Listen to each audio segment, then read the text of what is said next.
was like, it's gonna work. I think this is happening. I think we've gone live. I think trying this a different way every time I do it, I will eventually settle on a way I'm going to actually do this. Um, but I think this is working. I think I've managed to rewire everything yet again. I have a new mixing board, so I'm hoping that this actually comes through and the audio sounds good. Tell me in the chat if you guys are capable of hearing me. I really do hope that you are. And welcome to the Monday Morning Live Show. This is my AMA show with my patrons. So if you're watching this in the future, you're not on my Patreon. That's how you get to be part of the chat, ask me questions, find out what's going on in the week, and of course, take part in planning for the future. Right now, we are planning content for Grimdark Media, which is going to be a weekly show where we basically break down bits of pop culture, be they film, be they book, like literary, or game culture, through the lens of our favorite format, which is the grim and the dark. And that encompasses so much. We've been really enjoying doing it. So, yeah, this is a catch up on what's going on this week. I'm going to say hi to my patrons because they're all in here. We got Seth Jerlocks in here saying good morning. Brian Sheen's in here saying, hey, everybody. I hope we'll get joined by more of them as we go through this, and they're going to get a chance to suggest some stuff for the future after I catch everybody up on what's going on. So hopefully the next time I look at my phone, and I'm going to hold my phone way over here this time because the last live show we had some issues with, I don't know if it was just mic feedback or not. I'm on a different mic today. Like I'm on the side of the table Jay's normally on today to change things up because I was hoping maybe having it. I also moved my mixing board, which may also help. And I'm hoping the audio is coming through all right. I can hear you perfectly fine. Ah, sweet. I can hear recovered from Halcon. Yeah, Ewan's here. Yeah, I was rough, man. After Halcon, that was a serious loss of voice. But a fantastic show, and I had a great time. So yeah, well, I'm glad it's all coming through. This worked yet again. One of the things that I do have to say is when you're trying to like stretch what you're capable of, it's such a good idea to like throw out how you do things, to like take everything and throw it away and start from scratch and like read manuals. Like I got a new mixing board, and I actually like read the manual for it, which I've never really done before. Like I generally know how a mixing board works, but they're all different, right? So actually like breaking out this new Xenix mixing board and being like, what is this thing capable of? What can I do with it? How am I going to use this? Was a big, like, I can make this better every time I do it. Same goes with cameras and wiring and line audio versus mic audio, and just learning all kinds of different things that it just makes the experience better for you guys. And then once I have it all dialed in, means that I can literally just sit down and go. You know what I mean? As opposed to having to like that was the thing that always drove me crazy, was having to like redress spaces over and over again. So having a space like just ready to like record and then constantly reassess, like, is it doing what I want it to do? Is fantastic. So this week so far, what did we get done this week? So Jay and I started. Jay is really excited to be like planning some of his own content right now. And one of the things he really wanted to do was a D&D session. He's fascinated with these like curated RPG experiences, and I think he got kicked off by doing the advanced fighting fantasy stuff. That kind of like lit a fire in him. So he's been looking around at all these different like dungeon in a box, or module in a box things that involve miniatures, and he's ordered a bunch of different ones from different companies. And so we planned last week to do a session 0 for a D&D character that he can then like run me through these like miniature adjacent, like these miniatures in a box with a module adventures for. And he started off with the Mantic ones. The Lair of the Necromancer is the first one we did. You're going to see on Thursday the session 0 for that, and I think we're filming that this week. So I'm getting ready to paint. I'm painting up. I wonder if I can get this actually to focus up on the camera. This is my character. Come on, focus in. Don't focus on me. Focus on the model. It's not going to work. It doesn't want to do it. Maybe I hold it back just slightly. Maybe I hold my hand behind it and it won't think it's a face. Does this work? Anyway, it's a reaper mini. It's a druid. It's not going to work perfectly, but it's the character I have to paint for tomorrow, because we're going to start doing, I think there's going to be at least 2 sessions of the first one, and then he's also looking at like the epic encounter stuff from Steamforge Games and a couple other different companies that will allow us to do like a bunch of miniature content that's also like RPG adjacent. And then tomorrow I'm also kicking off, if you guys have been planning on doing it, the escalation campaign for Infinity. So I spent yesterday building and priming my first 300 points of Hawk Islam. And this is like the least fun part of any project for me. I hate priming part. So I decided I was going to do it all at once, like the assembly portion. And then I'll do all the base coat airbrushing today. And then I'll just pick out the models for my first 100 points and paint those. And I think tomorrow Jordan's going to come in and we're going to try and get the first 2 episodes of that finished. So we're going to have a 100-point game and a 150-point game. And I'm going to mess with some new camera stuff there as well, because I have a bunch of like camera ideas I want to do with different angles and different shooting styles and incorporating like different options and mixing, because everything's an experiment right now. But the smaller board and the smaller table means we don't need the soundstage to like try some newer style stuff that I can then like bigify for the soundstage when it's finished. Yeah, anyway, I'm excited about that. And what else? And oh yeah, and then I got this in the mail, which I was pretty excited about, because it's apparently all I needed to do to get my Warhammer Plus subscription back, because to be honest, the Grimdark Media thing, I actually am going to get my money's worth out of the subscription this year, besides just getting a cool model, because I really want to break down some of those shows and hold them up and see where they meet the standards of Grimdark Media still, because I got some questions about some of them, and some of them are great, but in particular, the fact that like the kind of flagship one still is Astartes, which is a wholly fan produced piece of content. And I kind of want to like we're making like a grading system for the buckets, like how hard does it hit each of the things, like how many Imperial Keelas, how many Serpo skulls does this thing generate, how many Cyclopean ruins on a scale of 1 to 10 Cyclopean ruins, like where does this sit? The Warhammer Plus stuff is going to be a gold mine, I think, of that kind of content for Jan and I to watch too, because it's a lot of shorts, so we can like sit down and go through it. And he'd never seen Astartes, so I made him watch Astartes last week. And spoiler alert, that's getting broken down, I think, as our first piece of media, because it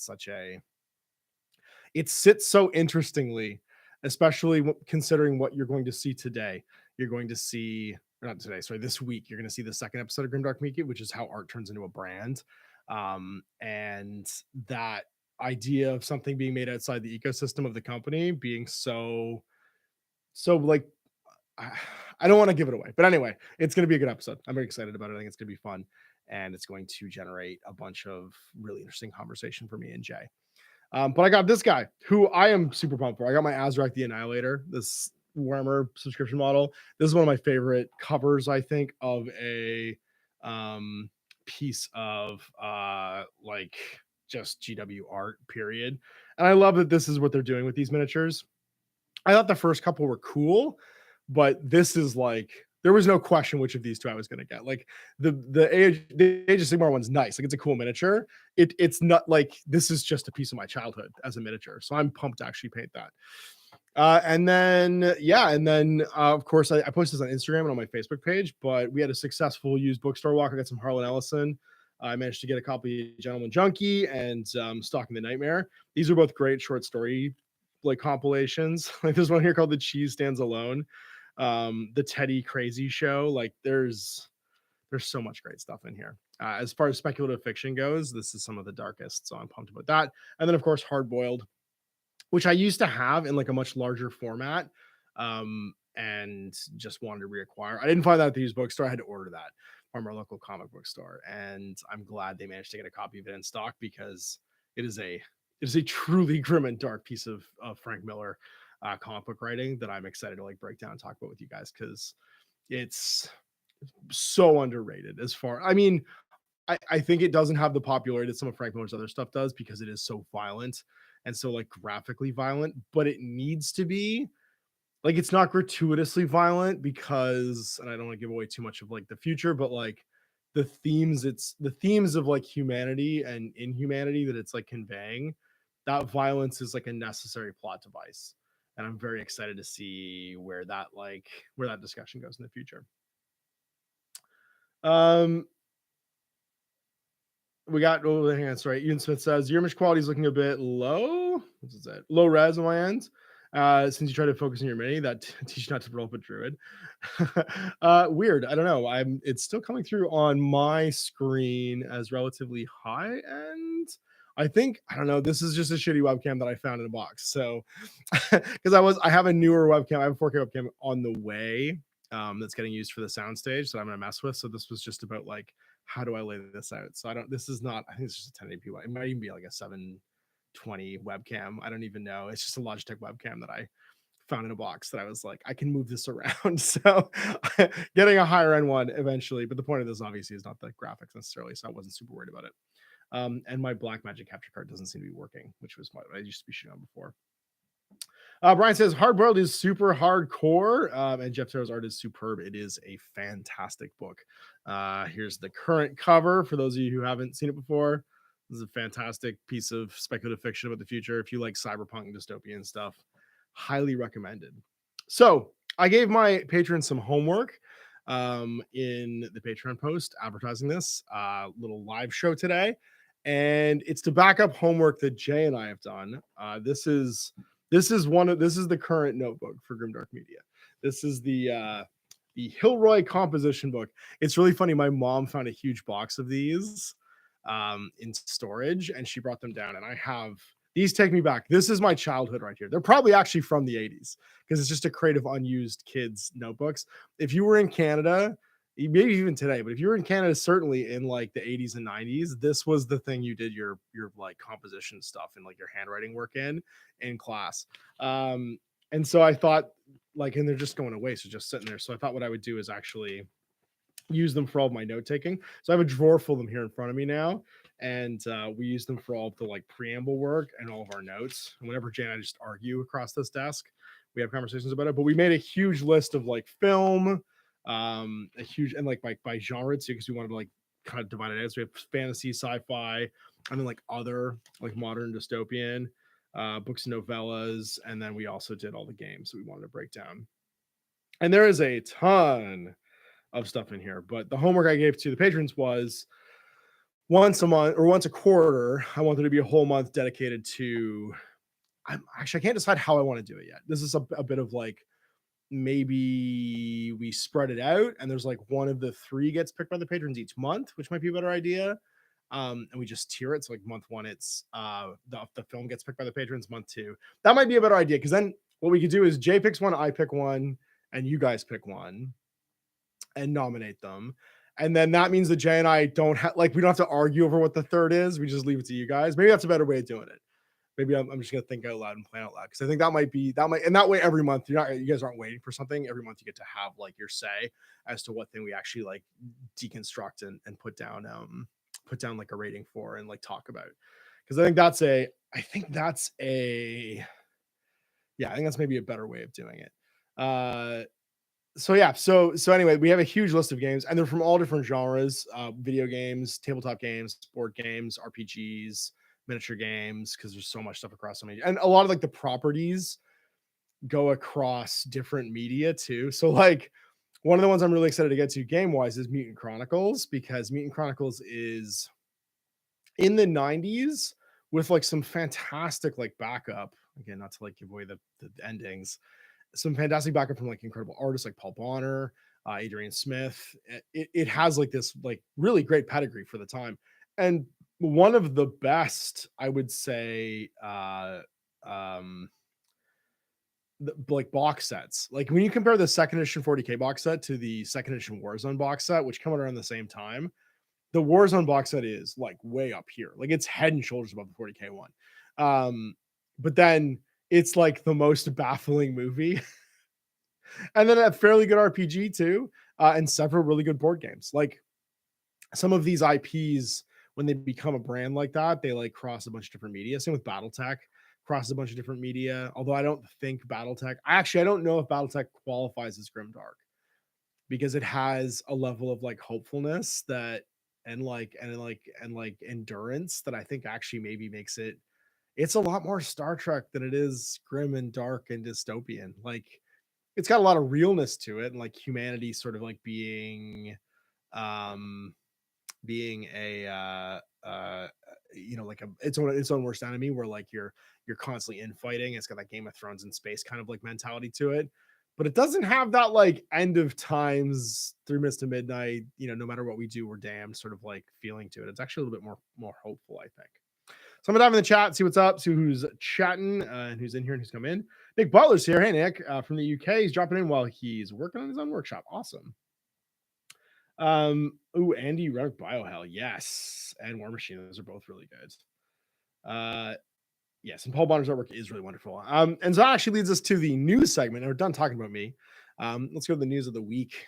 There is a board game dungeon crawler featuring a Paul Bonner complete cover that just got announced by Cool Mini or Not. And I'll be honest, as soon as I saw it was Cool Mini or Not, I wasn't as not that I think Cool Mini makes bad games, but they make a lot and they tend to have like a short lifespan.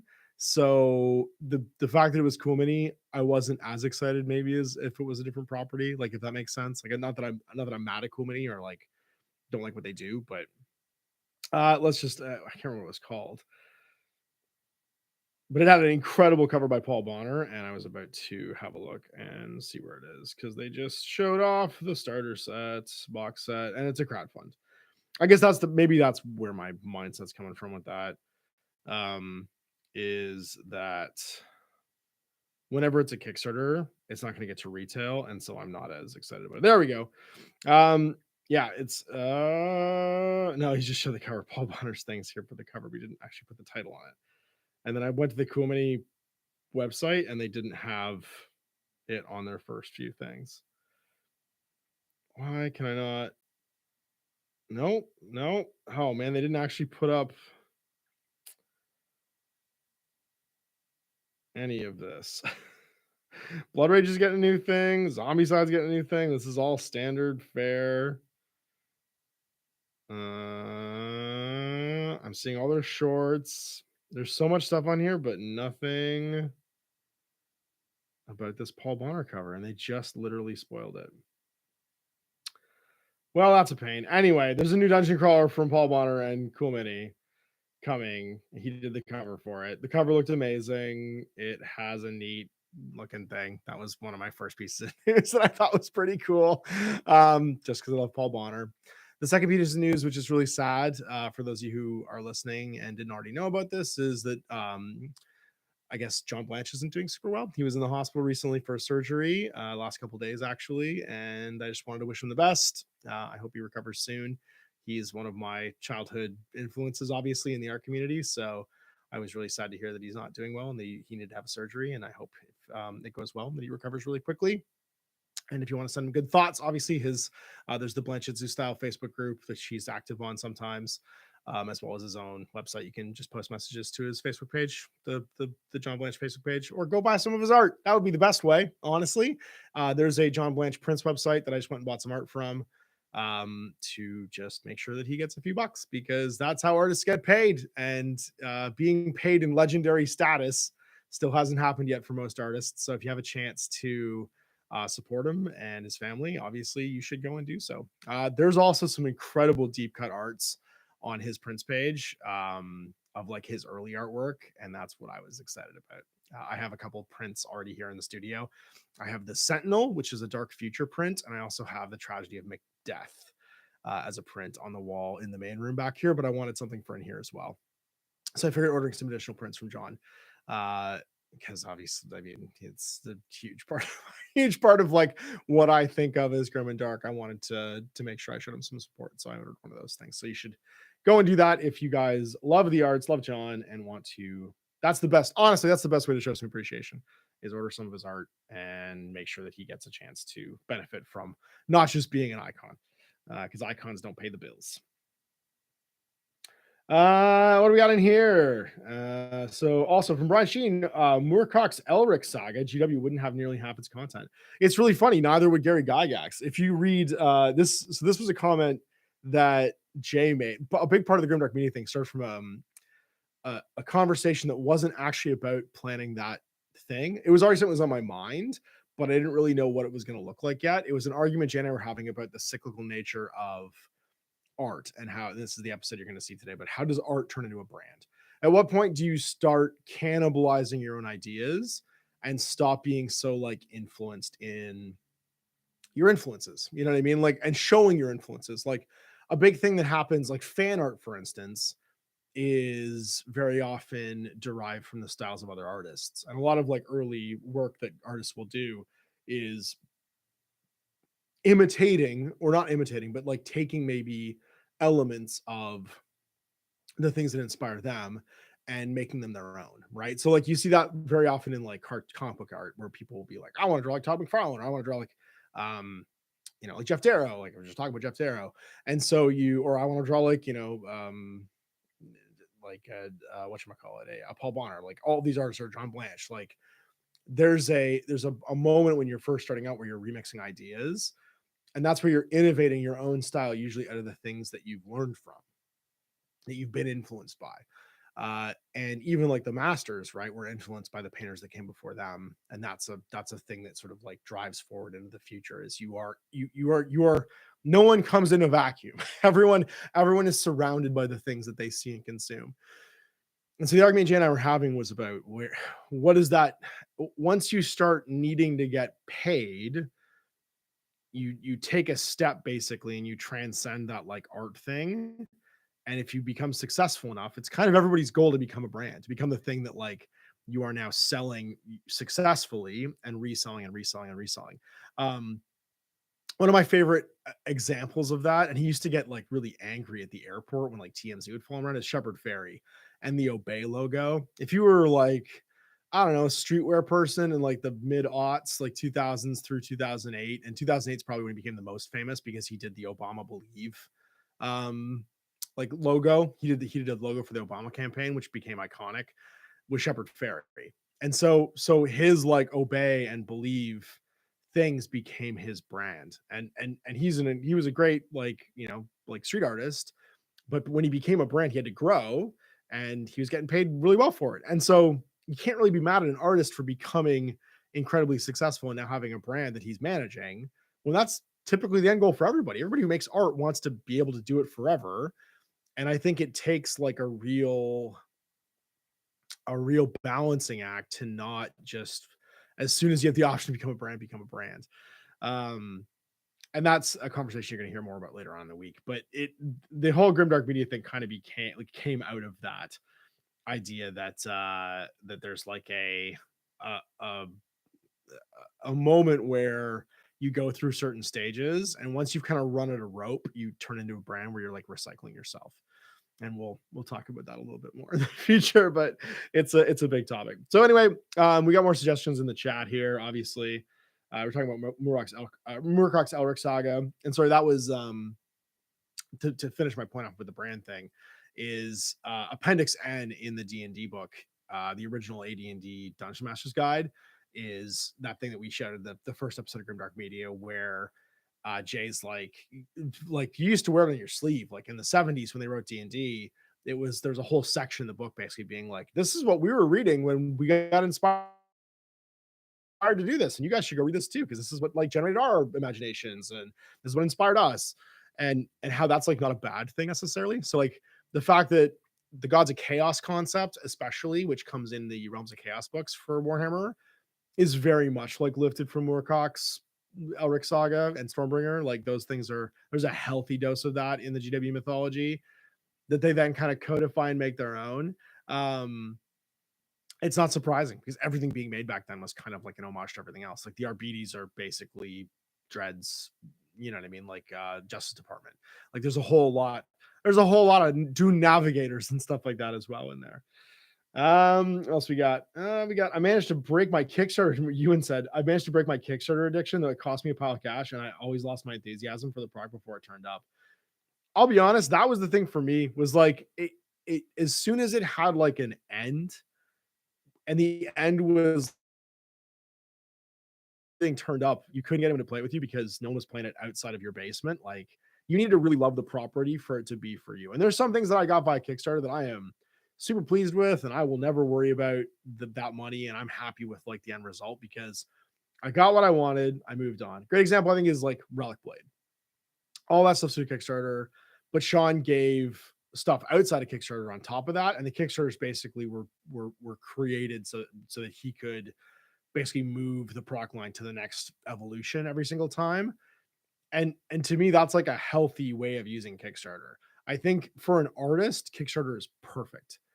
I think because you can if you're smart with it, you can use it as like a launch pad for your next innovation cycle. And I think that's the great thing with Sean is he's never recycled anything. Every Kickstarter is a brand new idea or concept or wave of what he's doing, and it gets him excited to like work for that next year. That is he is the best example I can think of how Kickstarter works.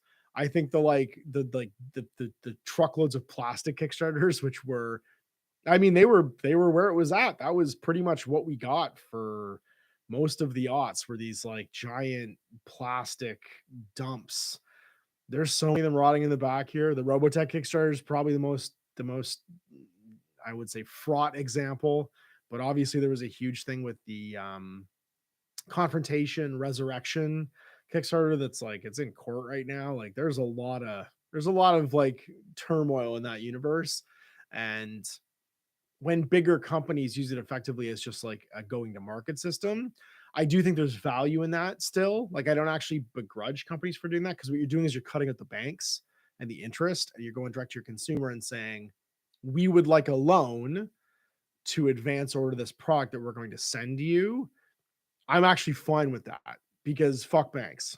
Like, no offense, but if you're working banking, I'm sorry. Actually, if you're working banking, you probably know better than I do. Fuck banks, right? But like, the venture capitalist world is basically the root of most of the evils on earth. So if you're able to go direct to market and just cut all the people that the money passes through that derives a service fee, except for one, which is this single platform of Kickstarter, I'm fine with that. And I'm actually fine with crowdfunding in general because when it's used properly, it basically circumvents to the best that you can at this point. Because the only other way of doing it basically is to go walk out on the side of the street with a tin can and be like, I make art. Would you guys like to pay me to go make more of it for you? Um, and Patreon is basically just a monthly Kickstarter. You know what I mean? Like, I think that's fine because it's the only way right now that you can kind of sidestep all of the hands that are in your pocket when you make something and you're trying to get it directly to people. Um, yeah. So I'm fine with it. I'm not mad at it, but I think that it's really easy to get into like a gambling thing because you're basically gambling on, am I going to like this or is it going to get out of the real world and become like the next big property? Mm. And I was having that conversation this week too, actually, with Adam from Greenleaf. Also, shout out to Adam. We had a great lunch, and that Baba Yaga that he got me is it's perched over top of me right now on the little fighting fantasy shop. I want to make more of those shelves actually because I have other cool shit that I should put up on the walls in here that would look nice. But we had a great lunch. We actually talked a little bit about that crowdfunding, the next big game, like what's going to be the next big, 40K killer or whatever, Games Workshop killer. And I was pretty cynical about the idea that that's even possible right now.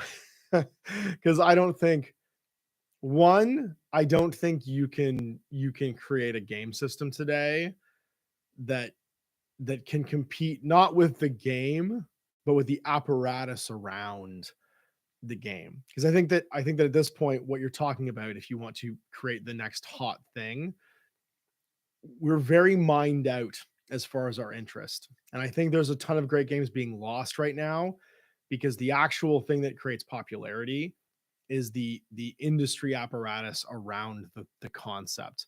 So like the reason why I think that a Shatterpoint or a Marvel Crisis Protocol takes hold isn't because the game systems are particularly good, although I do think those are really competently made game systems. And I think the Marvel one in particular is it's very good in that it captures the feeling of superheroes fighting, like with the Destructing the Train and stuff like that. And it's simple enough that anyone can play it. But the apparatus around that, which is a super familiar IP, constantly, being reinforced by movies and TV shows, creating more interest and elevated interest in that IP. And the fact that you have a system like Disney, which will support you having something come out every single week or every single month for years and years and years because it's in their best interest, because they make that licensing fee off of it. That's where you get traction in a thing like today, where Games Workshop really their apparatus of 52 weeks a year of releases, their marketing apparatus, which is climbing up close to 1 million subscribers. Because in the world of internet, like there's like I think that like someone who's more like a YouTuber, like Squidmar is a good example of that, where he's making like Mr. Beast stock content around Games Workshop stuff. Like he's a YouTuber, and the wargaming stuff is the topic of his YouTube stuff, if that makes sense. Like his videos are all algorithmically like designed to, do the premise punchline stuff. It's basic comedy tropes, right? Where it's like premises in the title, thumbnail gives you like the premise joke basically repeated. In the first 30 seconds, he hooks you with enough information. It's the 2/3 rule. The 2/3 of the joke is in the first 30 seconds. He can then spend the rest of the video waffling before he gives you the punchline in the last like 60 seconds or whatever. Um, but the three things you need is lucky, best, or first. I think like a guy like Squidmar makes the best algorithmic YouTube content that looks like other YouTube content, right? It looks like content you would see elsewhere on YouTube, where it's like a guy falling down a hill or like how many hot dogs can this guy eat? What, the usual like YouTube stuff that gets you to click on something. And that I would say he's probably got best and first at doing that in the YouTube sphere around wargaming and the tabletop stuff. But what Games Workshop's always going to have, and the reason they're probably going to get to 1 million subscribers, is best and first. They can talk about their new releases before anyone else because they make them, and they have the infrastructure and money to hire professional cinematographers. And it's obviously they're still growing at that. Like they had to decide that it was okay to bring in outside people probably to get that best part of it, or hire them from outside, like the dude who made Astartes.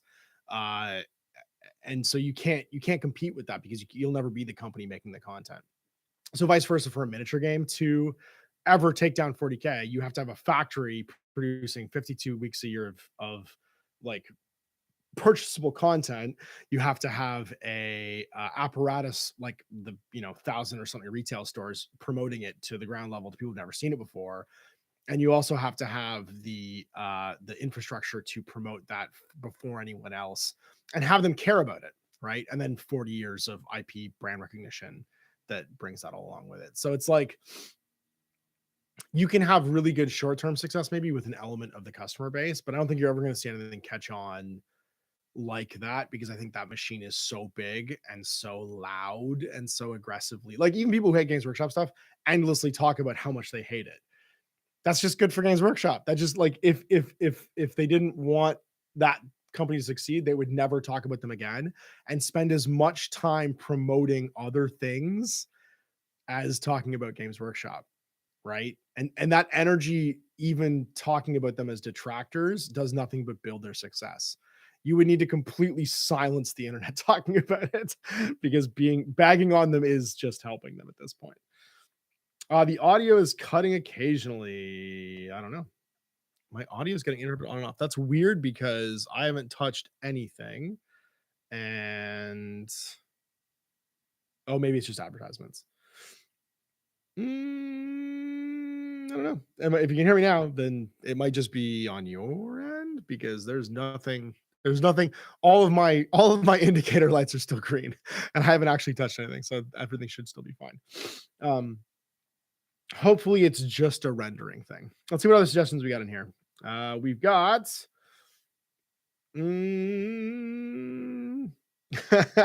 How dare artists make enough money to stay out of the gutter, right? How dare they? How dare they produce all this stuff for free that we watch on YouTube and not, or like talk about endlessly or look at, and not get paid for it. It's very funny, because I do think that that's actually probably a greater issue for those artists that worked in physical media in like the 70s, 80s, 90s, and 2000s, because of the internet. Like, because you can just grab a picture of Chris Achilleos's, like covers, or a John Blanche somewhere off the internet. And if you just want to print and put it on your wall, you can. And that's not the same as supporting the artist. That's saying I like the artist, but doesn't do anything to support them. You didn't pay money for it. You know what I mean? Like, in a way that's returned to the artist. And a lot of those folks back then had deals that didn't mean that they got to continue getting paid for something. They didn't have like a royalty agreement where they got paid for it forever, which is really hard. What else we got? Nick Bauer says, "See, I'm over here in the UK and grew up with GW, but in the late decades, I have decided to come to appreciate how much Osprey is taking chances for sure. I mean, that's that the fact that there are publishers out there who will publish in like, and not just Osprey, but also people like Exalted Funeral, which publishes Kev's Forbidden Psalm. Even like my boy Chris Kohler at Slow Death Games, right, who published Star Breach, right? Like having someone who's willing to take the chance to basically take someone's cool idea and make it a physical reality and handle all the minutia that goes into publishing a book. Even Drive Through RPG being this almost like democratized marketplace for e-publishing. I think those are where the most interesting shit is being done right now. And that's to me like that's where my playground always is in my head. That's why like I love talking about those things. And in fact, actually, that was another thing I think I want to start doing this show is talk about games that I think deserve more hype. I got a cool email this week, as I do very often, with someone saying, "Hey, I have this game you should check out." And don't be afraid to do that. Like, if even if I don't get back to you, it doesn't mean I don't want to check it out. It doesn't mean I'm not going to get back to you at some point. Um, and if I don't get back to you after a long time, just email me again because it just means that I've looked at the email and then lost the notification and lost it because I got a ton of those emails. But I got a great email this week for a game called Sacrifice. I want to say from the where is it? I gotta find this email now. I'm not looking at the chat now too, which is dangerous because I'm gonna lose all the threads of the chat. By Alex. And I'll pull up his name in a second because he didn't put his last name in the email, so I have to check the actual Alex T. Yeah, Sacrifice, which is a 5e like compliant campaign setting, which is very grim and dark. And Alex T is just the name he goes by. Okay, well then, and Black Oath Entertainment. Illustrations which are very cool by Simone Tometa, cartography by Glenn Seal, and layout by Alex. So he's self-publishing this book, but it has a miniature warband thing called Warlord Ascendant. And I will check that. I'll link that stuff on Drive Through RPG when this is actually going to go live on the YouTubes when it's not just for the patrons. But yeah, Sacrifice and Warlord Ascendant, and I had a look through them and they look very cool. Basically, like they remind me of the old battle systems stuff from Advanced Dungeons and Dragons, where you would play basically a miniature skirmish game with D&D rules. I'm up for that. That looks really neat. It's got a cool little campaign setting with like solo and co-op stuff. So, and it's very like fantasy horror, like fantasy like church horror. So like demons and demonic possession and weird ghasts and ghosts. Imagine there was like a dark fantasy version of the Conjuring TV like or movies. That's kind of what it looks like, but very what's his name? Solomon Kane.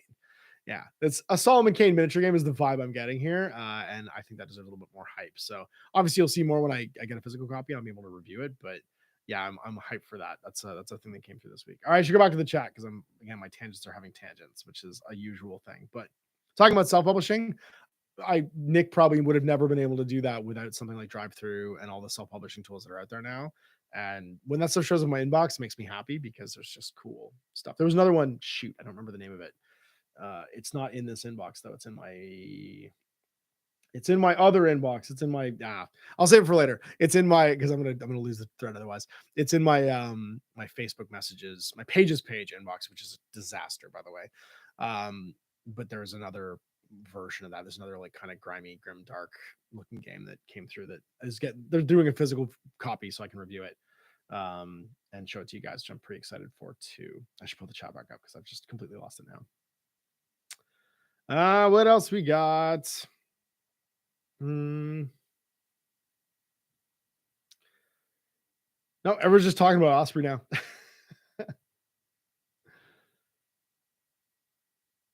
Nick says he can confirm that because of Ash talking about games that deserve hype, I've headed off to support those games and creators, so please don't stop finding new games. No, I am going to keep finding those games. Back to homework question. Ralph Bakshi, Wizards. Yes, it's on the definitely. It is on. So Black Wolf and Avatar are definitely on this list already. Wizards is another seminal movie piece. I mean, really anything Ralph Bakshi ever made. Fritz the Cat is actually arguably like grimdark as well.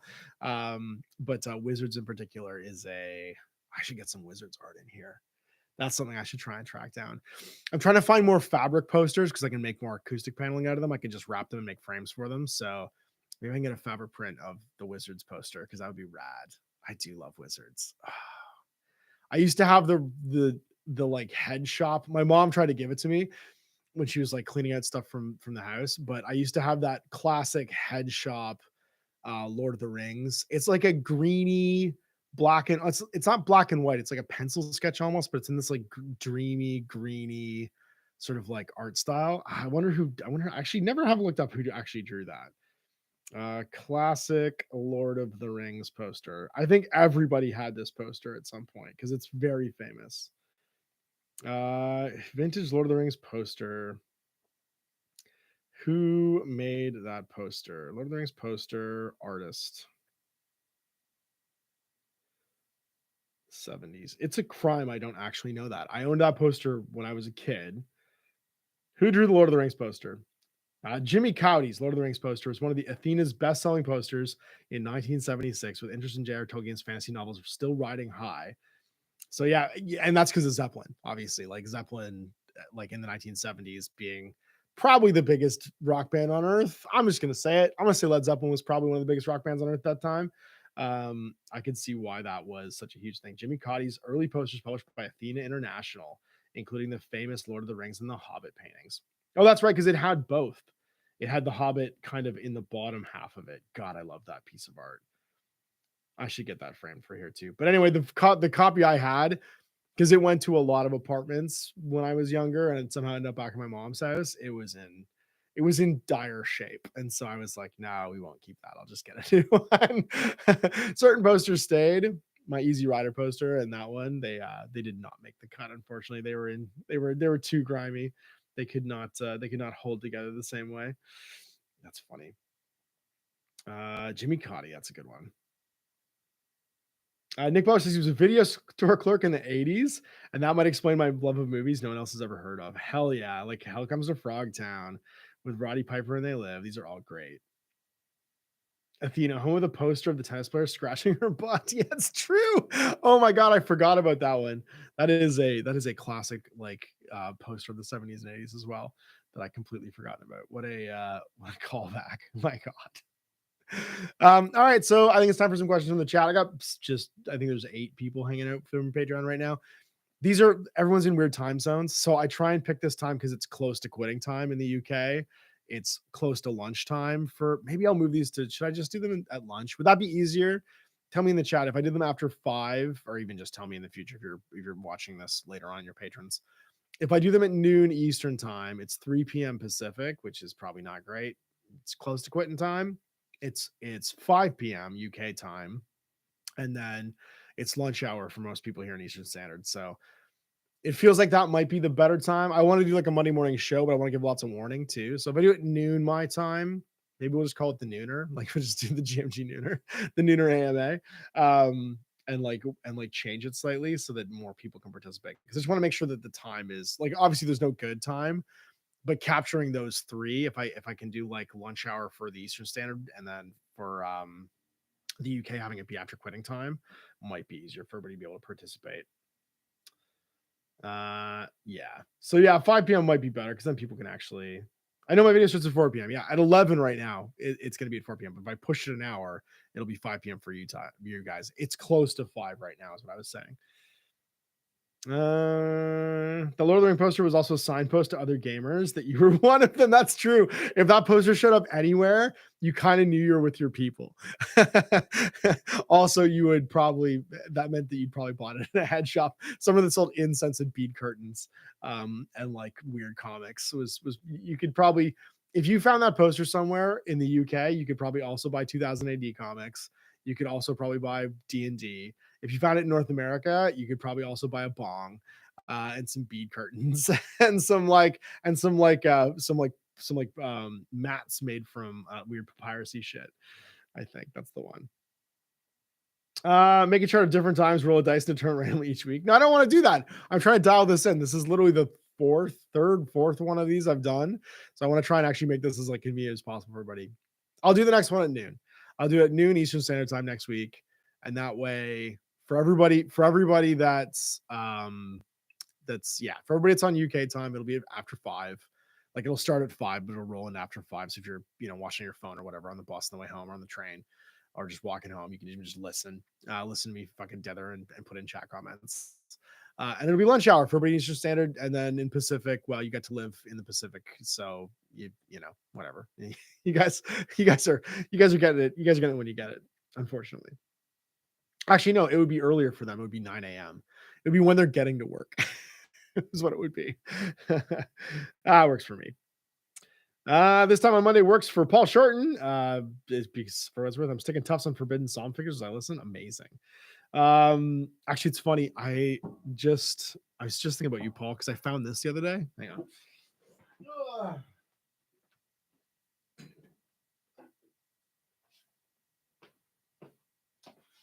And I decided to frame it. This came. Paul sent me I actually got into focus, which is awesome. And then I got to put it back in and put me in focus. Perfect. Paul sent me that when he sent me a Gyrinx. He had a Road Trader Gyrinx when we were doing the Osprey Stargrave series. I was looking for a Gyrinx and he had one, and he put Meows and Space Cat in it on a sticker, and it made me so happy that it was just a post-it note, but I thought I was going to print the post-it note and stick it in the studio. So Paul, this is now living forever apparently in the studio next to my desk. It made me very happy, made me laugh. What else we got? Oh, you're doing Forbidden Psalm stuff. That's another thing that deserves more hype. There is going to be an ultimate. Actually, I think it's on Kickstarter right now. That's a good way to end this. There is a Kickstarter right now for Forbidden Psalm Ultimate Edition. So Kev's doing like a combined edition of like In the Footsteps of Mad Witcher, the original rule book, a bunch of the expansions, and like a big book. And it's on Kickstarter, I think, as we speak. I think it just went live. And I'll link that too when this goes live on YouTube, but check it out because that is one of my favorite games of the last probably 10 years. It's so simple and dead easy to play. It's going to get a breakdown. It's going to get a breakdown. It's going to get a breakdown in Grimdark Media for sure as one of the games, because it is exactly the right, I think, blend of procedurally generated, easy to play, and then dark humor in like a doomed world. And obviously the Morkborg thing is another thing that we should probably do at some point because it's so grim and so like fitting the theme. But Forbidden Psalm is right up there, and it's getting an Ultimate Edition. So if you've never played it before and you want to catch it like all in one go, I think it's gonna be awesome that it's actually like a like Ultimate Edition basically of the book coming out, and deservedly so because Kev made a great game. Paul says, I'm meowing in Space Cat after seeing that. That's amazing. I don't know. That made me just finding that post-it note made me unreasonably happy, and that I kept it when I was cleaning up the studio. So I just framed it and stuck it in here. Ewan asked Paul, are you sticking the Tufts on the bases or on the minis' heads and shoulders? It could be either way if it's Forbidden Psalm, which is very funny. Seth just said our clocks are just changing and theirs didn't. Oh, that's right. I forgot there's multiple time zones across the UK, which is, I mean, whatever. That is what it is. I can't control the time zones. I can only control when this is most convenient. I'm just trying to like shoot for the most people being able to hang out and participate so that they can talk. And more people join the longer I do this. Like more people like join, and then we're waiting. I think there's 4 people waiting when I actually went live. So I gave like an hour and a half, almost 2 hours of like notice. So I'm just trying to make it so that more people can jump in if they want to jump in and be able to hang out. So we got 10 minutes left. So ask me some questions. Hit me with the what you guys want to know for this week. I'm trying to think of what we have coming up. I've got Rob coming down to do some. It'll be his first time seeing the studio. Rob's going to come down from Toronto and hang out in the weekends and do some review stuff with me, which will be fun. I got Jay coming in tomorrow for D&D. I already said Jordan coming in for the campaign, or not the campaign, but the Escalation League. And if you haven't checked out the Escalation League, if you're on Patreon, that league document, we're going to go in that order. So you can also, I'm going to post up some pictures of this stuff today while I'm painting. You'll be able to see that going forward. And I think that's it. And then I got to start working on the soundstage stuff. I've been shopping acoustic like curtains I keep going back and forth on how I want to do the back. Cause like I keep seeing other sound stages and being like, I probably could just mic better and not have to do the acoustic tiles up front, which would save a bunch of money and work and do something in the meantime and like teach myself to capture audio better and do framing instead, do like a rail system for cameras and lighting, which I think would actually be better. It just changes what's going to go on top of everything. I have so many things I want to do. There's only one of me, and I also want to keep making content in the meantime too. But I do have to say that having this room finished and that room finished has like allowed me to balance my time better, and means that when I have like my plan for the week now, I can just follow through with that plan, do a bit of painting, and actually I've really been enjoying painting because it's a break from like carpentry and other things, and I've really been enjoying um like the more diverse media content. Like I'm really liking doing this live show. I was really looking forward to this morning, sitting down and talking to you guys and like being like, oh yeah, last week was terrible because I mean I rolled in here feeling like crap and didn't change anything and like didn't accommodate for having more than one person in here. But having like the new soundboard and like different ways of doing cameras and just shooting it slightly differently, doing a different capture, because the capture I'm doing now is the webcam capture, not trying to go through Wirecast, which I might just cancel actually now and just do it through webcam instead because Wirecast isn't performing the way I want it to, and it's a paid service. So I might just not renew Wirecast this year and see if I can get OBS to play ball instead, because OBS on Mac is actually like a thing now. Yeah, just go through OBS instead. We'll see. And OBS would let me do Twitch, which Wirecast will also let me do, but I have to pay for Wirecast. And you pay like a subscription for Wirecast to get all these editing tools, and then they aren't great anyway. You still have to unlock more of them with like a bigger subscription. It's it's a nightmare. It's good, but not great. So now let's see what the questions are going to be. Am I participating in the This Is Not a Test 2.0 beta test? I'm not.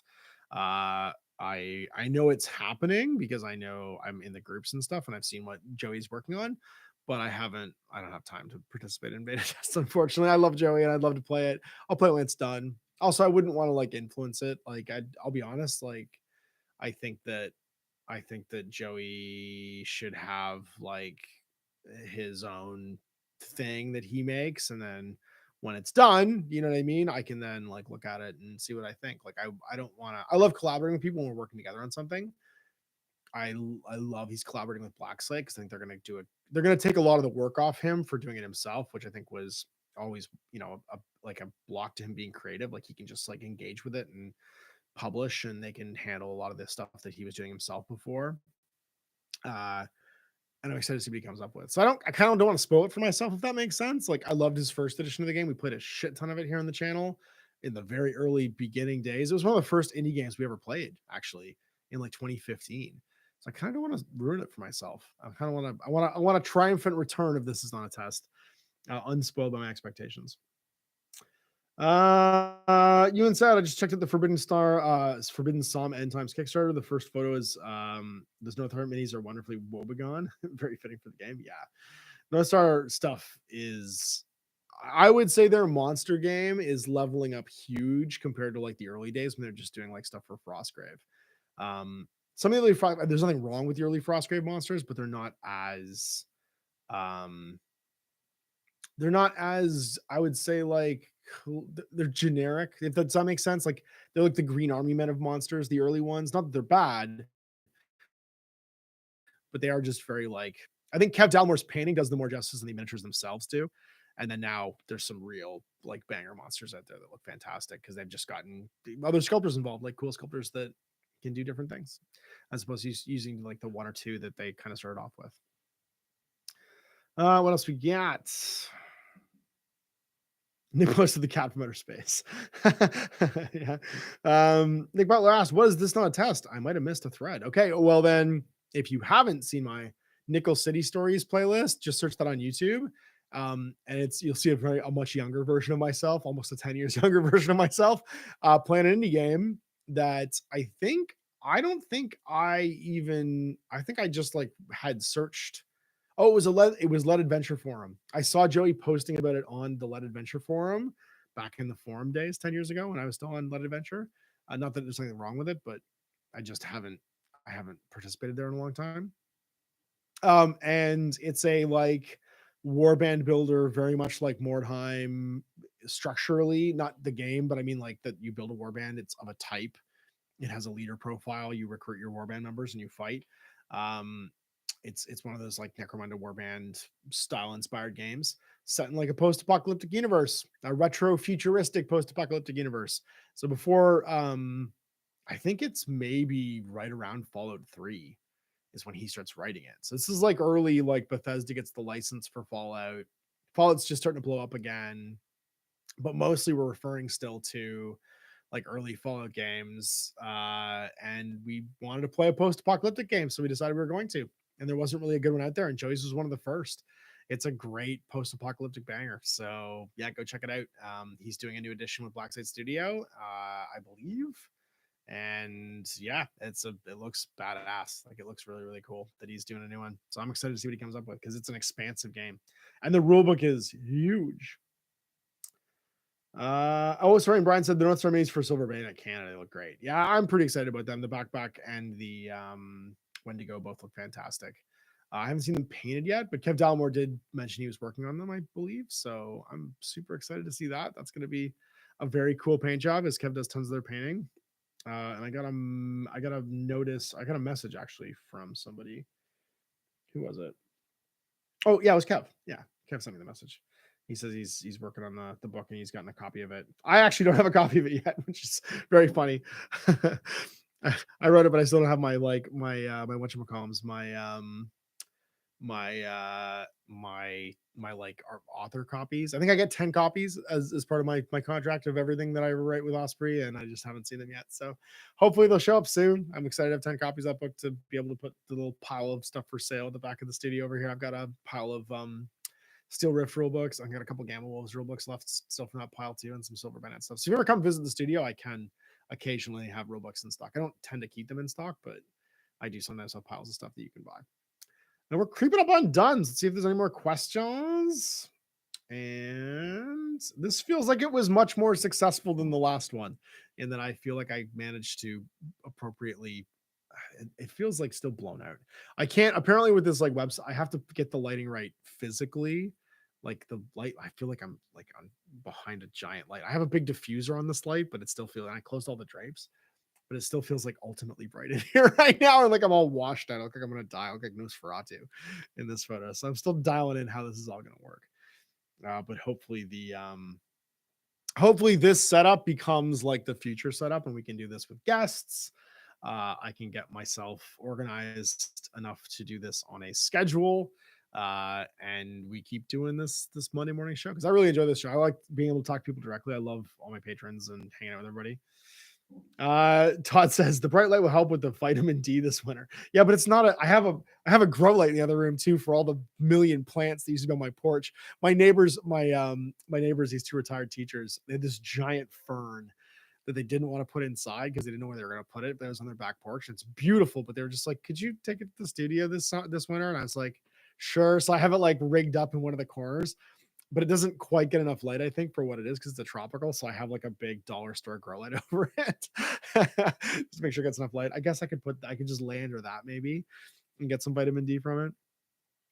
Yeah, I'm cosplaying Sunlight right now. It's true. Yeah, I'm doing my best Cillian Murphy Sunlight thing where I'm like the doctor. I'll be Mark Strong. I'll be a Mark Strong with hair and get all my skin burned off and turn into a crispy critter.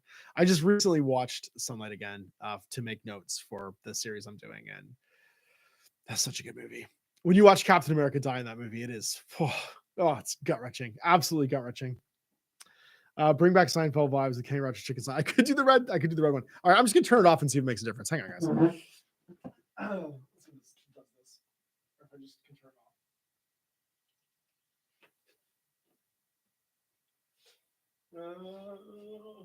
It's right there. Oh, no, it's gonna be way too dark now. That's the difference. Now I look like I'm in a vault. No,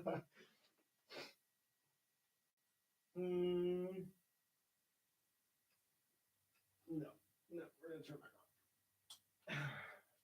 All right, fine. I can just push it backwards, maybe. Like that. I will be quite blown out. Oh, geez. Like, I guess that's a little bit better. It's not terrible, but it's definitely not. It's definitely not where it's not dialed in the way I want it yet. So I look like I'm very, I'm very blown out basically. I think that's it. Holy moly. We're an hour in. Well, it's fun, guys. Thanks for hanging out with me. I just enjoy being able to talk to somebody about my week because I'm by myself so much. I'm effectively getting cabin fever, typically. So being able to hang out with the patrons and everybody who hung out here today. So we had you and Todd. So glad I got to show Paul that picture of the meowsing cat. Paul said Killian Murphy went to his school. He's a year behind you, and his success level was gut wrenching. Oh my God, could you imagine? Sorry. My claim to fame is I went to school with Mark McKinney from the Kids in the Hall. He was 2 years ahead of me, or 3 years ahead of me. So I guess Mark McKinney's not quite as. He's the manager on that. Like, what was that stupid Walmart TV show? There's a Walmart version of like The Office that he was on recently. That's the most recent thing I've seen him in. But he's in the Kids in the Hall, man. Like. So yeah, no, I understand that. I do understand being surrounded by someone and being like that knucklehead, that guy got that famous. Yeah, I guess that is a hard feeling when you see that guy be Oppenheimer and you're just like, and I'm putting Tufts on my miniatures up here. That's funny. But anyway, yeah, I'm super pumped to keep doing these each week because I just like being able to hang out with folks and talk about what I'm doing. Yeah, we added to the record collection too. This is the one. So Cash can do all the bars to this record. Since we went and saw the Ninja Turtles movie, so we picked it up. This was actually one of his first records that he decided he wanted to buy. And what else did we get this week? I found this for Chris. He doesn't know yet, but this was going to be his birthday present. Is this it? I did find this though I got Donovan's Greatest Hits at the flea market the other day. Where is it? Where's the one? Is it this one? Oh, and I found this. I'll find it later. I found Rock and Roll Animal by Lou Reed, which is also a fantastic record. And now they're going to be all out of order. That's going to bother me. Oh, and this, which is a banger, if nobody has it. Bobby Tarantino by Logic. This is a great record. So those were the new records that got picked up this week. And Black on Both Sides by Most Def. Those were the other things people were asking about because they were in the picture with the books that I picked up. So lots of fantastic stuff to come. I'm excited for tomorrow to do some D&D with this little guy. I got to get this little guy painted today. So I can do some D&D dungeon crawling for a Mantic with the Mantic thing with Jay, which is the first episode 0 of shortly. And then, of course, tomorrow also, I have to get that it's gonna be 24 hours basically. I'm gonna paint 9 Infinity miniatures and that guy between now and tomorrow morning. So we'll see how I get on. That's the rest of my day today. But anyway, thanks for hanging out, guys. I will see you next week for more of this. To my lovely patrons, thank you for being patrons. I appreciate you all. And yeah, I'm going to keep working hard to make this content for you guys. So your homework, obviously, assignment is nominate the thing you're most passionate about seeing me and Jay break down for Grimdark Media in the comments on the Patreon page. That's probably where I'll go to the most. And we're going to figure out the rhythm. Now that I say it out loud, I think not like doing a whole one every 3 months as opposed to doing one a month, and just changing the theme. So like this month, it's going to be this month's gonna be that. We're starting in January. So for December, we're going to film for November, December, we're going to film the first 6. So you guys can understand the rhythm and like what we're doing. So you guys can like pick the right one. And starting in January, because then we'll start a whole new year, we'll do the first like patron produced episodes and then go through February, March, and then start a new one and just like repeat the cycle basically for those 3 buckets of media is the plan. So anyway, have a great show, guys, or have a great show. So we said have a great show in the comments. I should say have a great day. Hope you guys have a great rest of your day. If you're watching this later on, then have a great, whatever you're doing right now, have a great existence. If it's morning, noon, or night, whatever it is, I hope it's a good one. Bye, everybody.